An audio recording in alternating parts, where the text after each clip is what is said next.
Hello and welcome to the weekly news show. My name's Leon, and coming up in your perfectly formed news nugget, we've got a look at Battlefield 1's bizarre pigeon mode and an attempt to make sense of the YouTube Counter-Strike gambling scandal. Coming up first though, let's find out about that new Spider-Man game.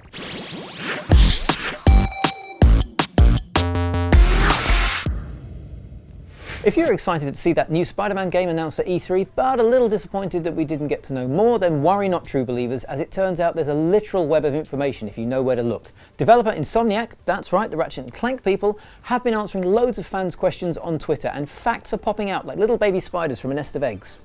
Perhaps the most interesting bit of news is that you'll be playing as an established and experienced Spider-Man, so no origin stories and no having to watch Uncle Ben die again. I mean, he's still dead obviously, but at least this time we can skip the regrets and the crying and the "I'll avenge you," leaving you free to hero. The game will be using a new version of the studio's Ratchet & Clank engine, which means it should be able to handle plenty of speed and on-screen chaos, and the studio also confirmed that everything we've seen so far is in-game. Now, Insomniac are working with Marvel on an all-new story, and that white spider symbol on Spidey's suit is important in some way yet to be revealed. There's a reason for it that isn't to do with the latest superhero fashions.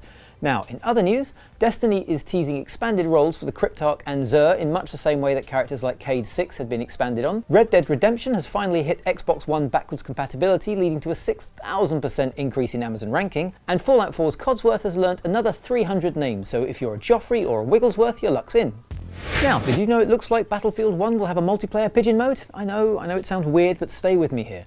There's currently a Battlefield 1 closed alpha underway, which means that like all good secret tests that aren't open to the public, there's information leaking out all over the place, with data miners ripping out details from the game files like handfuls of very informative meat. For example, there are 7 hand-to-hand weapons, including a hatchet, a knife, a saber, shovel, bayonet, mace and a club, which are certainly going to crack a few skulls. We also have 10 multiplayer maps with names like Italian Coast, Mountain Fort, Chateau, Desert Lands and Suez, and there's a 6-episode 20-chapter single-player campaign, all of which we already knew from a leak back in March, but at the time it was all unproven.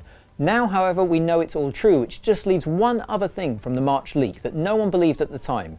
A sort of capture the flag mode involving pigeons that players have to catch and hold for a certain amount of time to deliver messages. With all the previous leaks now confirmed, this is one rumour flapping around that might actually come home to roost. Now, if you have any thoughts on Battlefield 1's pigeons or anything else in this week's show, let me know via Twitter @LeonHurley or @GamesRadar. Have you been hearing lots of talk about YouTubers, Counter-Strike and gambling and not quite sure what's going on? Let me explain. 2 YouTubers, Pro Syndicate and T Martin, had been making videos about how great it was to bet expensive Counter-Strike Global Offensive weapon skins on a website they just happened to find called CSGO Lotto. Except they forgot to mention they actually owned the site and were effectively encouraging their millions of fans to gamble. And while cash is technically involved, the skins themselves aren't money, so there's a far less strictly enforced age gate. Obviously telling kids how much fun gambling is on a site you actually profit from, but forgetting to mention that last bit isn't great. But it gets worse. Another YouTuber called Psy Syndicate has since stepped forward to say he took part in similar videos and the betting was rigged to make it more enticing. So you've got 2 YouTubers trying to get their fans to bet on a site they secretly make money from, and a third admitting it was all fixed. That is quite the mess, especially now esports lawyers are involved and saying that civil lawsuits are almost certain and criminal prosecutions aren't out of the picture.